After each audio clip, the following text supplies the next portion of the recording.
안녕하십니까? 거룩하고 복된 안식일에 창조와 구원의 하나님, 그 하나님의 성호를 높이시기 위하여 우리 한 자리에 함께 모이신 모든 성도님들을 진심으로 환영하고 또 축복합니다.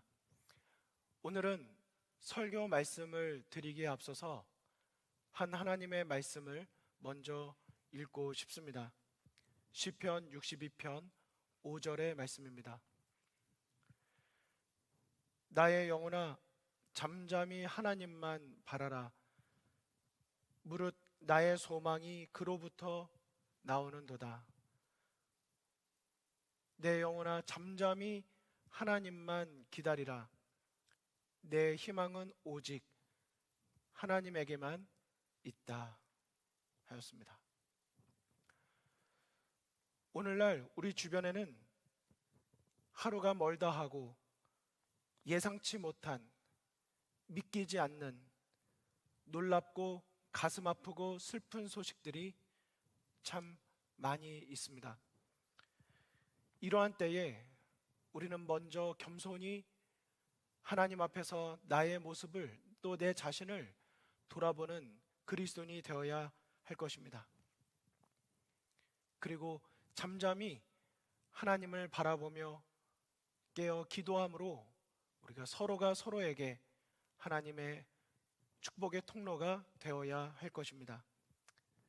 특별히 나의 소망과 믿음과 구원에 관한 이유를 묻는 자들에게, 혹은 누가 묻지 않더라도 내가 내 스스로에게 나의 믿음과 소망과 구원의 이유는 무엇인지, 그 진정한 답을 오직 하나님께로부터 우리는 찾을 수 있어야 할 것입니다. 정말 우리의 소망은, 나의 희망은 오직 하나님께 있는지, 또 우리 모두가 하나님께 그 답을 찾게 되시는 우리 모든 성도님들이 되시기를 간절히 바랍니다. 언제 어디에서 어떤 상황 가운데 계시든지 시편 62편 5절의 말씀을 깊이 그리고 자주 묵상하실 때에 성령 하나님께서 그 묵상하시는 마음에 함께 하시고 늘 하늘의 위로와 용기와 소망을 베풀어 주시기를 간절히 바랍니다. 저는 어제와 오늘에 걸쳐서 이어지는 말씀으로 믿음으로 말미암는 의에 관한 서로 다른 두 측면을 함께 살펴보고 있습니다. 특별히 어제는 저희가 어둠은 내게 없앨 것이 아니었다. 다시 읽겠습니다. 어둠은 내가 없앨 것이 아니었다라고 하는 제목으로 내 속에 있는 죄의 문제를 어떻게 해결할 것인가 하는 것에 대한 답을 성경 말씀으로 같이 살펴보셨습니다. 특별히 성경은 빛과 어둠의 관계로 우리에게 이 원리를, 이 관계를 설명하고 있는 것을 보았습니다.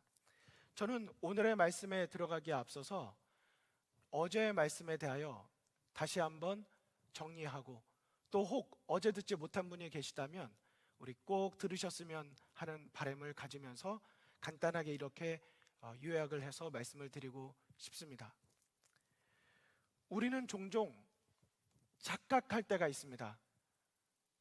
의로우신 하나님 앞에 나아가기 위해서는 내가 먼저 어두움의 문제, 죄의 문제를 내 스스로 어느 정도 해결하고 나 스스로 어느 정도 의로워진 후에야 하나님 앞에, 특별히 의로우신 하나님 앞에 나아갈 수 있는 준비가 된다라고 생각하는 것입니다. 그래서 신앙생활 속에 하나님께 나아갈 때 이렇게 질문을 하고 생각하곤 하는 것이죠. 하나님, 이 정도면 되었을까요? 이런 질문인 것입니다.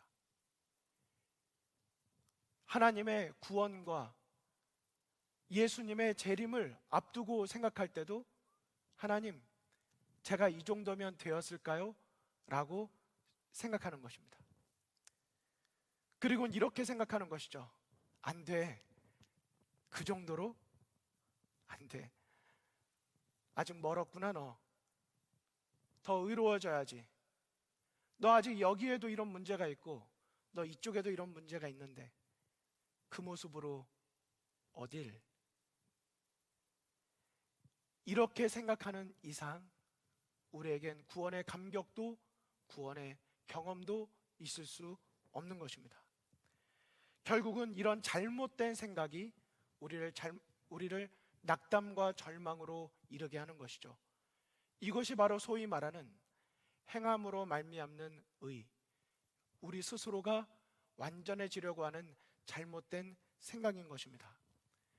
그리고 이것이 바로 사단이 교묘하게 파놓은 기만술이라는 것을 알게 되는 것입니다. 사단은 그렇게 하나님을 가혹하신 분으로 여겨지게끔 오해시키려고 하고 있는 것입니다. 우리 하나님은 어떤 분으로 하는 것입니까? 우리 스스로 해결할 수 없는 이 어두움의 문제, 죄의 문제를 우리 스스로가 스스로 깨끗이 모조리 해결하기 전까지는 두 눈을 무섭게 부릅뜨고 지켜보고 계신 분으로 오해하도록 하는 것입니다. 예수님은 우리가 죄인 되었을 때 그 죄로부터 건져주시기 위하여 이 땅에 오셔서 나의 죄를 대신하여 십자가에 달려 돌아가심으로 구원의 길, 생명의 길을 열어주셨음에도 불구하고 사단은 그 십자가의 사랑과 소망과 은혜의 빛을 가리우려고 하는 것입니다. 십자가의 구원의 복음을 무용지물로 만들려는 사단의 간궤에 우리 모든 성도님들 누구도 빠지지 않게 되시기를 간절히 바랍니다. 산상보훈 92쪽에는 다음과 같이 말하고 있습니다. 사단 그는 우리의 시야를 흐리게 하여 믿음의 눈으로 하나님을 보지 못하게만 하면 죄에 대한 방어벽이 없어진다는 것을 안다. 여러분 정말 이 말씀을 주목하여 기억하시기를 바랍니다. 죄에 대한 방어벽은 우리가 믿음의 눈으로 하나님을 바라보는 것입니다.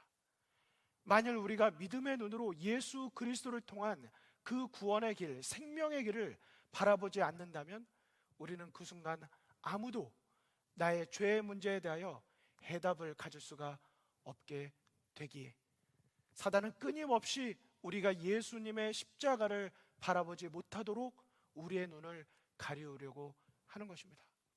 결코 그 속임수에 넘어가서는 안 될 것입니다. 깨어서 주목하여 우리는 한시도 놓치지 말고 우리의 시선을 예수 그리스도께로 고정시켜야 할 것입니다. 예수님의 십자가를 놓치면 죄의 문제에 대하여 무방비 상태가 된다는 것을 기억하시기를 간절히 바랍니다.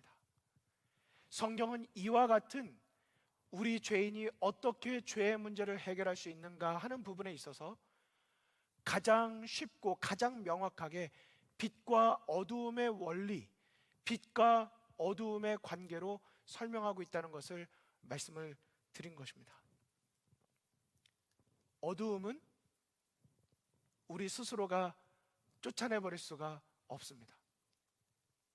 우리는 종종 빛을 받기 위하여 어두움을 먼저 쫓아내고 빛을 받으려고 합니다. 하지만 어두움 속에 있는 자가 어두움을 쫓아낼 수가 없는 것이죠. 어두움을 쫓아내고 없앨 수 있는 비결은 단 한 가지밖에 없습니다. 여러분 그것이 무엇입니까? 어두움을 이기는 빛을 내 마음에 받아들이는 것입니다. 내가 어두움에 있지 말고 빛 안으로 들어가야 하는 것입니다. 빛 안에 거하기를 동의하고 그 빛이 내 안에 비추일 수 있도록 내 마음의 문을 믿음으로 빛을 향하여 열어야 하는 것입니다. 그러면 그 빛이 내 마음속에 들어와 다 해결해 주는 것이죠. 그러므로 혹 지금까지 이 내 마음속에 있는 죄의 문제, 이 어두움의 문제를 내 스스로의 힘으로 해결하고 그 뒤에 빛 대신 예수님을 모시려고 노력해 오셨다면 이제는 그 헛된 일을 멈추시게 되시기를 바랍니다. 그것이 아니라 죄와 어두움의 문제를 해결해 주시기 위하여 우리가 죄인 되었을 때 빛으로 나에게 찾아오신 예수 그리스도께 모든 희망을 두시고 그분을 바라보고 그분을 내 마음에 모시기로 결심하고 또 그렇게 실천하시기를 간절히 바랍니다. 어두움의 시간들을 후회하지 마시고 빛으로 다가오시는 예수님을 기대하시기를 간절히 소망합니다. 어제도 말씀을 드렸지만 움츠러들었던 나의 몸을 햇빛 아래로 다가가면 어느 순간 내 몸은 부드러워지고 녹아지고 움츠러들었던 저의 모습이 여유가 생기는 것을 보게 됩니다. 빛이 제 몸에 작용을 한 것이죠.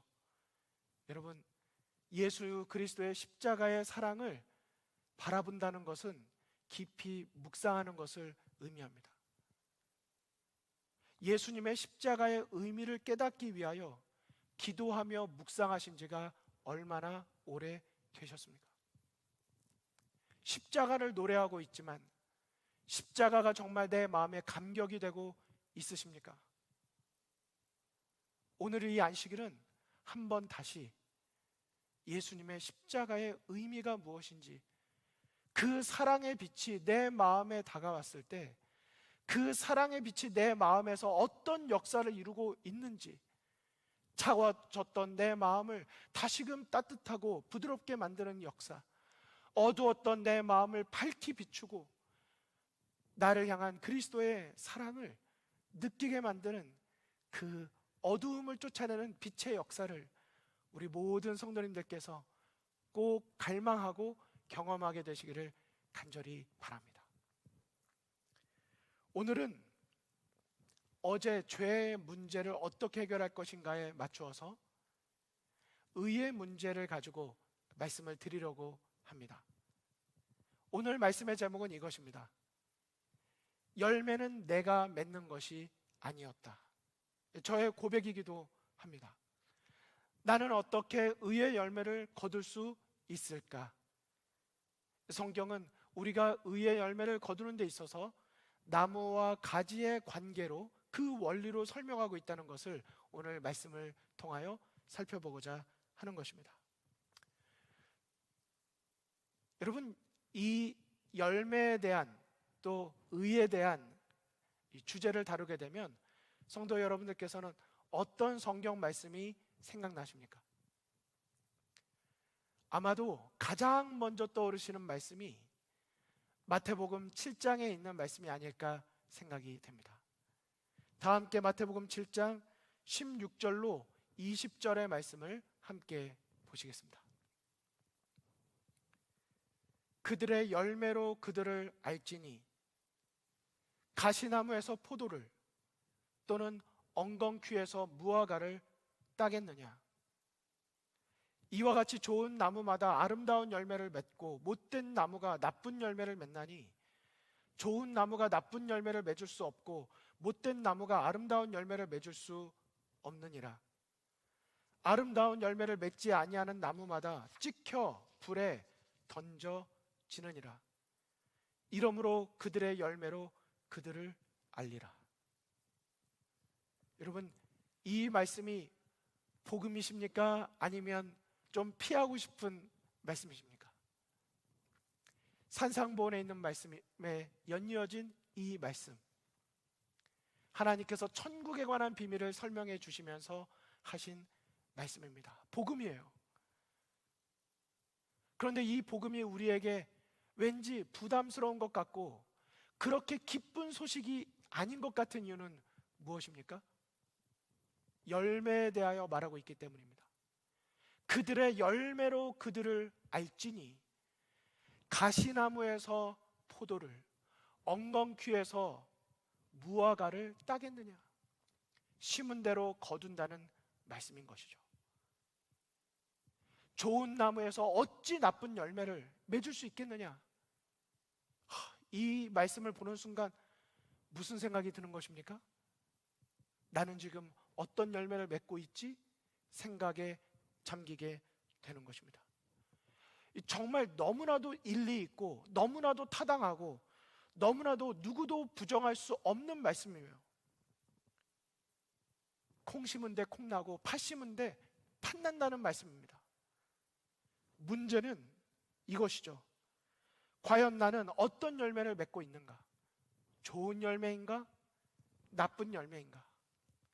내가 만일 좋은 열매를 맺고 있지 못하다면 분명 나는 나쁜 나무에 있는 것이고, 그렇다면 나에게는 나의 결과는 무엇입니까? 찍혀 불에 던지어지는 심판을 받게 되는 것입니다. 복음이 아닌 것 같아요. 그리고 고민에 빠지게 됩니다. 그렇다면 나는 어떻게 좋은 열매를 맺을 수 있을까? 이 고민에 빠지게 되는 것입니다. 하지만 성도 여러분, 요한계시록이나 다니엘서나 성경에 있는 여러 예언의 말씀들, 또 예수님의 여러 말씀들을 볼 때에 심판을 말하고 있고 멸망을 말하고 있다 하여도 그것이 우리에게 복음인 이유는 무엇입니까? 그 말씀을 미리 해 주심으로 우리가 우리 자신을 돌아보고 내 신앙의 현주소를 살펴보고 다시 예수 그리스도 안에서 희망을 얻도록 우리를 고치시기 위하여, 우리를 치료하시기 위하여, 우리를 죄인에서 의로운 의인으로 이루시기 위하여 우리에게 먼저 주시는 복음이기에 우리는 그분의 말씀을 통하여 여전히 희망과 소망을 가질 수가 있는 것입니다. 어제도 그런 말씀을 드렸죠. 커튼을 쳐서 햇빛이 보이면 눈에 보이지 않던 먼지들이 보이기 시작합니다.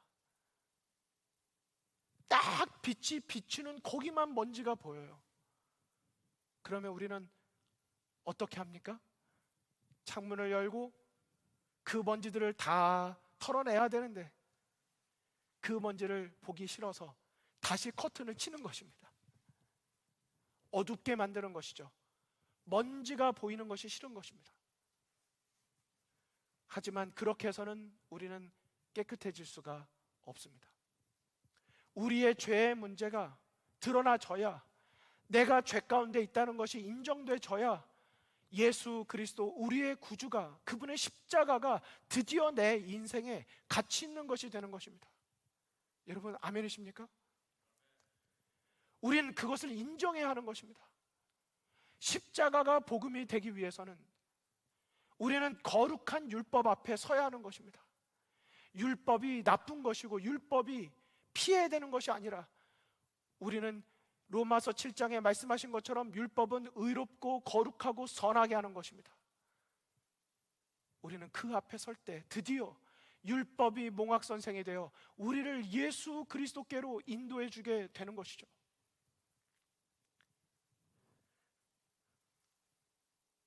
우리는 돌아봄의 질문을 많이 해야 합니다. 나는 좋은 열매를 맺고 있는가? 나는 나쁜 열매를 맺고 있는가? 이런 돌아봄의 질문들이 우리의 신앙을 더 바르게 하고 자라나는 살아있는 생명력 있는 신앙이 되도록 이끌어줄 수 있는 것입니다. 하지만 이때 이 질문에 대한 답을 찾으실 때 조심하셔야 합니다. 매우 위험하고 치명적인 영적 곤경에 처할 수 있는 위험 요소가 사지에서 정말 곳곳에서 사단이 틈을 노리고 도사리고 있기 때문에 그런 것입니다.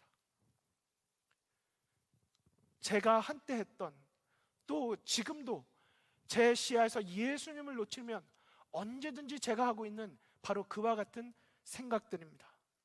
이런 것이죠. 그래, 나쁜 열매를 맺으면 안 돼. 좋은 열매를 맺는 그리스도인이 되자. 서둘러 이런 결론을 내리는 것입니다. 그리고 기도를 드려요. 예수님 도와주십시오. 제가 좋은 열매를 맺는 그리스도인이 되어야 합니다. 정말 주님의 말씀대로 그러한 그리스도인이 되도록 해주십시오. 그리고 난 다음엔 예수님 도와달라고 기도해 놓고도 예수님이 도와주지 않으실 것처럼, 않으셔도 되는 것처럼 내가 열심히 좋은 열매를 맺기 위하여 노력하곤 하는 것입니다. 좋은 열매를 맺는 그리스도인이 되자고 결심한 순간부터 없던 열심을 더 내게 되고 더 부지런한 그리스도인이 되려고 하는 것입니다. 왜요? 왜 더 노력을 합니까? 좋은 열매를 맺으려고 노력을 하는 것입니다. 하지만 이 문제, 죄인이 의롭게 되는 문제를 해결하는 것 역시 죄의 문제를 해결하는 것과 똑같은 원리고 똑같은 해답일 뿐임을 우리는 기억해야 하는 것입니다. 내 자신의 스스로의 노력과 내 자신의 스스로의 힘으로는 결코 나는 좋은 열매를 맺을 수 없다는 것을 우리는 기억하고 인정해야 하는 것입니다. 사실 오늘 이 질문과 고민에 대해서는 성경에서 우리에게 아주 분명한 답을 이미 주고 있습니다. 결정적인 힌트를 주고 있는 것이죠. 무엇입니까? 나무에 맺히는 열매로 이 모든 것을 비유하고 설명하고 있다고 하는 것입니다. 여러분, 왜 하필이면 그 많은 예시들 가운데 특별히 열매로, 나무의 열매로 우리에게 설명을 하고 있을까요? 그 이유는 무엇이라고 생각하십니까? 의에 대하여 계속해서 열매로 말하는 이유, 여러분 여기 성경 말씀에 보면 성경은 의에 대하여 끊임없이 열매로 말하고 있는 것을 보게 됩니다. 야고보서 3장 18절, 화평케 하는 자들은 화평으로 심어 의의 열매를 거두느니라. 고린도후서 9장 10절, 심는 자에게 씨와 먹을 양식을 주시는 이가 너희 의의 열매를 더하게 하시리니. 의의 열매는 그분이 더하게 하시는 것, 맺게 하시는 것입니다. 빌립보서 1장 11절, 예수 그리스도로 말미암아 의의 열매가 가득하다고 말하고 있는 것입니다. 의의 열매는 예수 그리스도로 말미암아 맺혀지는 것이지 예수 그리스도 없이 나 스스로의 힘으로, 노력으로 맺을 수 없다고 하는 것이죠.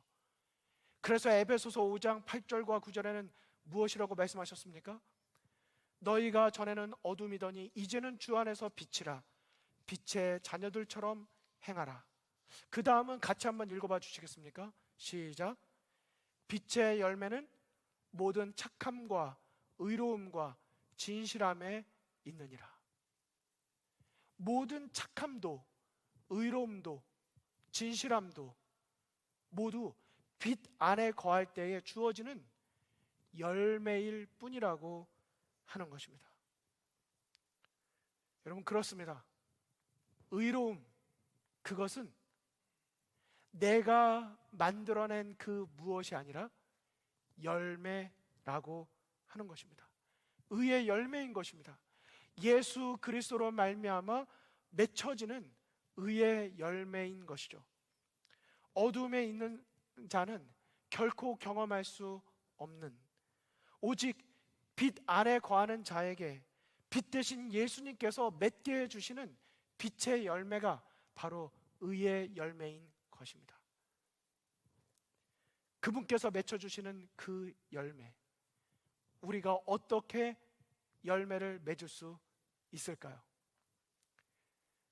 가지가 어떻게 열매를 맺을 수 있습니까? 가지가 나무에 붙어 있을 때 오직 그 한 가지 방법 외에는 가지의 열매가 맺힐 수 있는 비결은 어디에도 없는 것입니다. 가지는 열매에 대하여 그래서 자랑할 것이 하나도 없는 것이죠. 왜요? 가지가 나무에 붙었을 때 맺히는 게 열매이기 때문에 가지는 열매에 대하여 자랑할 것이 아무것도 없는 것입니다. 제가 너무 오늘 당연한 말씀을 드리고 있나요? 너무나도 단순한 것, 너무나도 당연한 것, 의의 열매 역시 가지가 스스로 맺을 수 있는 그 어떤 것이 아님을 우리는 기억해야 하는 것입니다.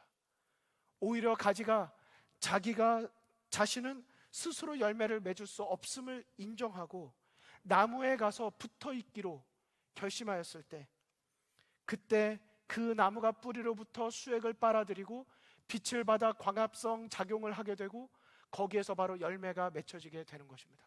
열매는 가지가 맺는 것이 아니라 열매는 가지가 나무에 붙어 있을 때 맺혀지게 되는 것입니다.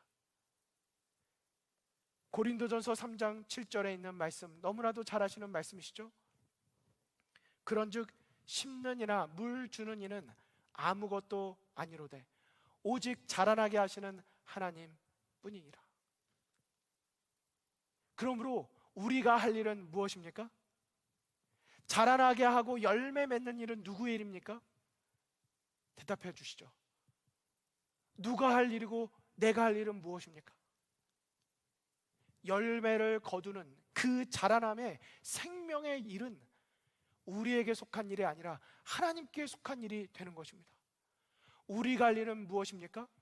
열매를 맺는 일이 아니라 열매를 맺게 해주시는 그 나무에 붙는 일이 바로 우리가 해야 될 일인 것입니다. 사단은 하나님의 자리를 탐내었습니다. 사단은 오늘날에도 하나님께서 하실 일을 우리가 해야 될 일로 끊임없이 미혹하고 있는 것을 기억해야 되는 것입니다. 우리가 할 일, 그것은 의의 열매를 맺게 해주시는 예수 그리스도, 그분의 나무에 우리는 붙어 있기로 선택하고 그분을 의지하는 그러한 그리스도인이 되어야 하는 것입니다. 성경은 우리에게 말하고 있습니다. 의의 열매는 죄인된 우리가 예수 그리스도의 십자가를 깨닫고 그 사랑을 믿고 회개하고 침례받고 하나님의 자녀로 새롭게 거듭나게 되었을 때 당연하게 맺혀지는 축복과 특권이라고 하는 것을 기억해야 한다고 하는 것입니다. 그러므로 성도 여러분, 의의 열매를 맺으려고 하지 마시기 바랍니다. 사랑하는 성도 여러분, 의의 열매를 맺게 해주시는 나무 되시는 예수 그리스도께로 나아가시기를, 그분께 믿음으로 매달리시기를 간절히 바랍니다. 전적으로 예수님께 붙어 있으라고 말씀하시는 그분의 음성에 순종함으로 나아가시기를 간절히 바랍니다. 생명의 근원이신 나무이신 예수님께로부터 떨어져 나간다면 우리에겐 아무런 희망도 더 이상의 기대도 있을 수 없음을 우리는 기억해야 하는 것입니다. 그래서 요한복음 15장에 다음과 같이 말씀하여 주신 것입니다. 여러분, 요한복음 15장 어떤 말씀이 있습니까? 예수님께서 우리에게 들려주신 기도이자 우리에게 말씀하고 있는 호소가 바로 요한복음 15장에 기록되어져 있는 것입니다. 내 안에 거하라, 나도 너희 안에 거하리라.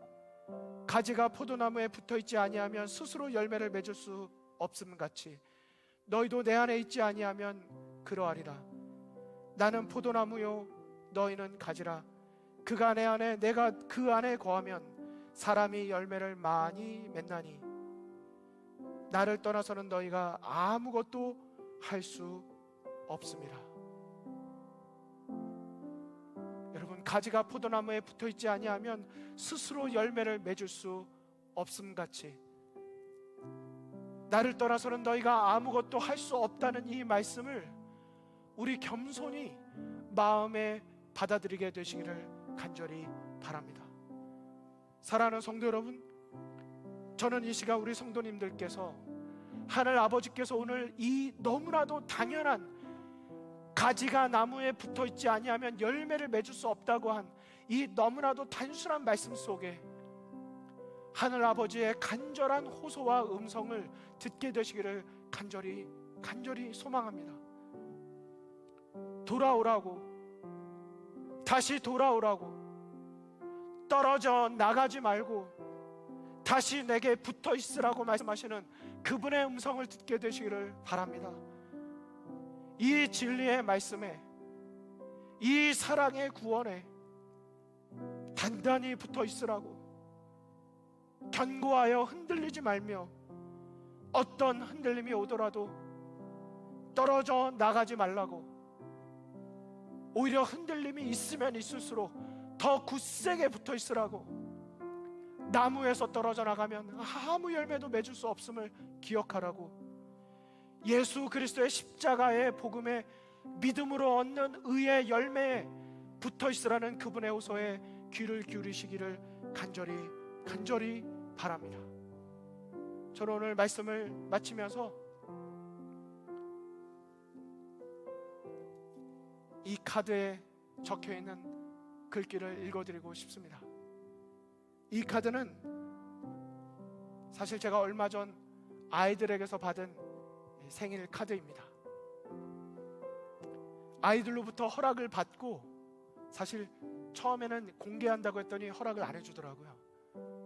그런데 아이에게 이야기했습니다. 얘들아, 부끄러워하지 말고 혹시 이것을 통해서 우리 성도님들께서 하늘 아버지의 마음을 조금이라도 느끼실 수 있다면 공개해도 되지 않겠니? 물었더니 좋아요 아빠 그러더라고요. 제가 이름은 공개하지 않고 내용만, 두 아이의 내용만 공개하도록 하겠습니다. 화면으로 보여드리겠습니다. 아빠께 생신 축하드려요. 한 개 깨달은 게 있어요. 사랑은 말로 표현할 수 없는 걸. 예수님과 하나님과의 관계죠.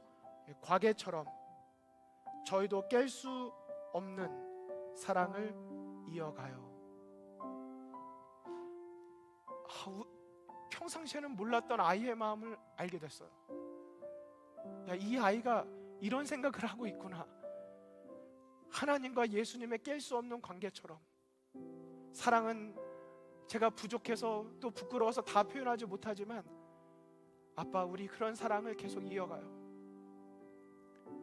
그 다음에 있는 글입니다.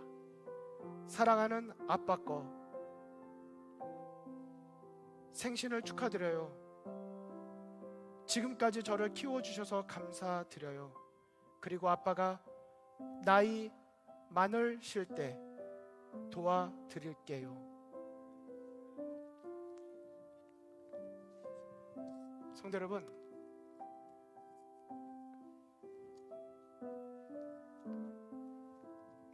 제가 이 생일 편지를 받았을 때 참 미안했습니다. 내가 몰라도 아이들을 너무 마음을 몰랐구나. 그리고 참 감사했습니다. 잠시 뒤에 하늘 아버지를 떠오르게 되었습니다. 그리고 이 생각을 갖게 되었어요.